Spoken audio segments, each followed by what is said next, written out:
জবাব চাই।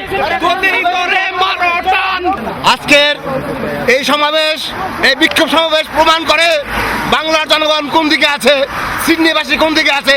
আজকে দেখুন বিশাল হলে অনেক রাজকীয়ভাবে আয়োজন করেছে, সিডনিবাসী ওদের পক্ষে নাই।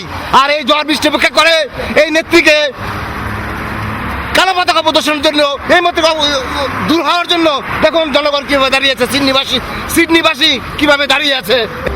ইলিয়াস আলীকে গুম করেছে, এখনো তার হিসেব দিতে পারেনি। 48 ঘন্টার মধ্যে উনি তার সব তদন্ত দেওয়ার কথা, কিন্তু আজ পর্যন্ত সেই ইলিয়াস আলীকে মুক্তি দিতে পারি নাই।